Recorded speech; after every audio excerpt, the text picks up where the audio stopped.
back, guys, to another week with CoreFX here. Hopefully you just got done watching the pre-week market analysis video, which goes over everything you need to find in one spot for the past week in the FX markets, what happened, what is going on in the news, what is going on technically on each individual currency pairs charts, as well as what to expect for the week ahead here. So you guys have everything you need to find in one spot to be prepared for the open of the trading week ahead. Here I will go over the technical analysis breakdown of the U.S. majors and a couple of the other pairs that I've got my eye on moving into the week here. So I'm a trend trader here at CoreFX, and what I do is identify strong trending pairs and try to join the trend. So that's what I'll be covering. I'll be covering all the U.S. crosses, the major pairs here in the FX markets. So you guys can get a little bit of an idea technically where these pairs stand, and then I'll just give you guys a little bit of an insight into some trending pairs I have an eye on moving forward. I'll go ahead and jump into the video here, though, guys. Thanks for tuning in here with Corey Smith of CoreFX through T3 Live. They have a great YouTube page here. Make sure you check out all their content and do the same for CoreFX and check out what I got going on. And I appreciate you guys taking the time here. So I'm going to go ahead and jump into this chart. Starting with the Euro USD, we have, as we know, we had the uptrend, we had the head and shoulders, we had the reversal into the downtrend, which then quickly was reversed again. And we are back to the uptrend. So this red line I got here going through the middle of all these candles is a zone. These support and resistance areas that we draw on the charts here, they are not exact points. They are zones. On the weeklies, I'll be in blue, and I'll put these rectangles around them as you see up here and down here. And then the dailies will be in red. And I've got some other random boxes here just to show some strong zones. But as you can see, price here came in the past couple weeks. We broke above the 50 SMA. Above the downtrend line, 20 SMA now crossed above the 50, and we are in this high tight basing pattern here on this strong inflection point, strong resistance level. Whenever we're at a strong point like this, we typically have some consolidation right here like we're seeing, but then we typically get a strong move either to the upside or the downside. But all in all, it typically does give us a strong move, and as being trend traders, we like to look for them in the direction of the trend, as that's where the probability lies. So I'll be looking for a strong breakout to the upside out of the euro dollar this week, potentially looking for some trade setups off it, but that is where I will begin the week out of the euro dollar. Looking for longs. Pound, we had this long sideways movement that we had going on with the pound here. Finally broke up and out of it the past 2 weeks. 20 now crossed above the 50 SMA. Price is trading above the SMA, so we are in a downtrend. As you can see within this channel, that price has been moving up in for quite some time. As we look back here, price has been moving up along this weekly trend line, setting higher highs, higher lows.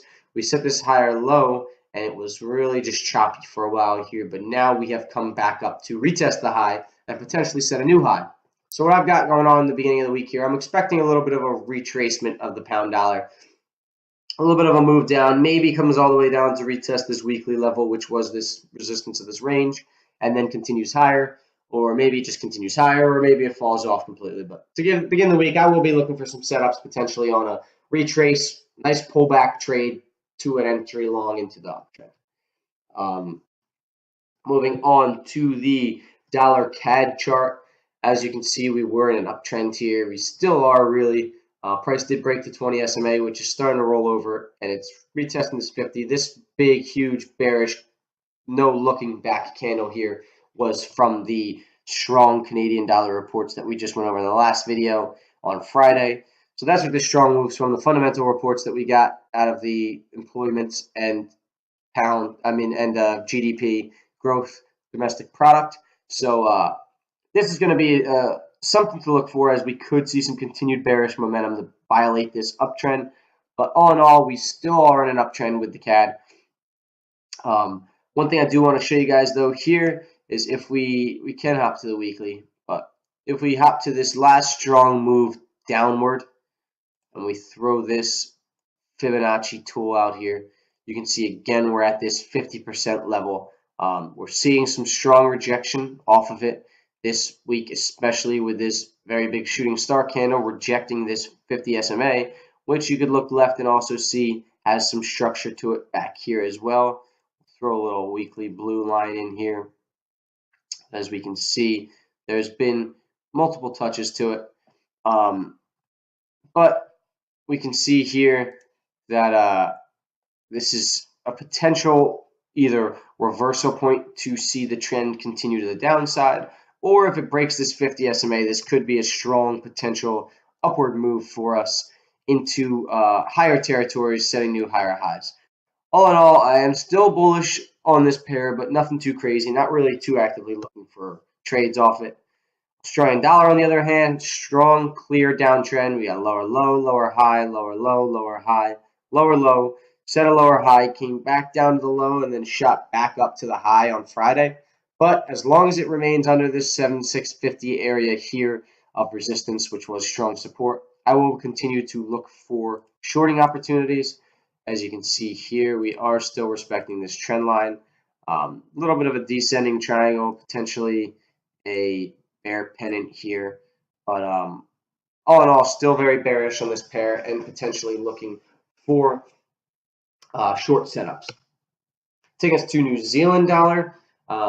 Similar chart. We're in a downtrend. Price has been making lower lows and lower highs. We're below the SMAs. SMA orders perfect, 20 below the 50, below the 200. So that's how we want to set up and lay out to be in a downtrend. But one thing I do want you guys to be wary of, so we're down on this weekly support here that I showed you on the New Zealand's chart, but as you can see with this, we had a little bit of a breakout. It shot back up and in, what I call an outside reversal. We have this basing here on this support, but one thing I want to show you guys here, we're in a downtrend, and with these black lines, as you can see here, I have drawn, we have now formed a falling wedge. Falling wedge in an uptrend is a bullish continuation pattern, right? Falling wedge after a strong move up, we're likely to see a break to the upside and a continuation higher. However, when we are in a downtrend, like we are now, and we see a strong move lower, and then a slowly moving lower range-bound move in a wedge pattern to the downside, that is a bullish reversal pattern. And oftentimes, not always, but oftentimes you see a break out of the pattern to the upside and a bullish reversal. So we're going to keep an eye on this. I'm not too happy with shorts on this pair. I would definitely rather match the New Zealand dollar against something else rather than the US dollar, as I think there's some better opportunities out there. But all in all, we are still in a downtrend, and I'm a trend trader, so I won't be trading against the trend. I am just going to be remaining weary about this breakout potentially here of this falling wedge in a downtrend, which is a reversal pattern. Bring us to the dollar yen. Ugly looking chart here, no clear direction. However, we did come down and set a lower low, rally back up this week, retest this support term resistance, which is now potentially a lower high, and we can possibly see now a move to the downside, back down to either retest this low or potentially even move lower and continue this downtrend. But again, I want to throw a Fibonacci tool out here. And if we go from the high to the low of this last swing move, you can see again we're testing this 50% Fibonacci level, which is also a strong support resistance level. If you see this line through here, all the wicks and candles it touches. So definitely, all in all, bearish. Now, with the yen, we have the 20 crossing the 50 SMA, price trading below the two of them, bounced off the 50.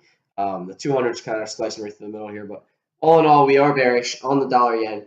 Not a crazy strong trend, but this could be the beginnings of a strong downtrend that we have freshly formed here. Dollar Swiss franc. Again, another chart that's not very pretty. We had it moving upwards and finally started to get somewhere. What was looking like we could have an uptrend. Saw a little bit of sell-off, thought we could potentially rally higher and continue, but we've just continued to sell off since. We're now back down to this strong weekly support zone down here at around 97.50-ish. And we had a strong move on Friday with this risk-off move I told you guys about. So we don't really have any clear direction on this pair to say. So I'm not looking to enter any trades at the moment on this pair, but just giving you a bit of an idea. We are in a downtrend. Throw this Fibonacci out here. We are at another, again, 50% fib level. So this is strong support. We could see a little bit of a rally up and then continue to sell off, but we'll have to keep an eye out and see. That covers the majors for this week. The only other thing I really wanted to cover going into the week is going to be the pound pairs. So we had really strong movement out of the pound pairs this week, as we saw the pound broke out of that range that it was in.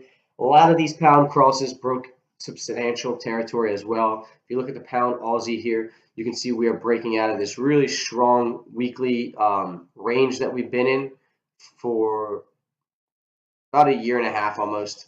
But we are now breaking out of, and have broken out of, really this strong resistance, which is a weekly zone in this range. So I'm going to be looking for long opportunities for the pound Aussie, pound New Zealand as well. Pretty similar picture story we got going here.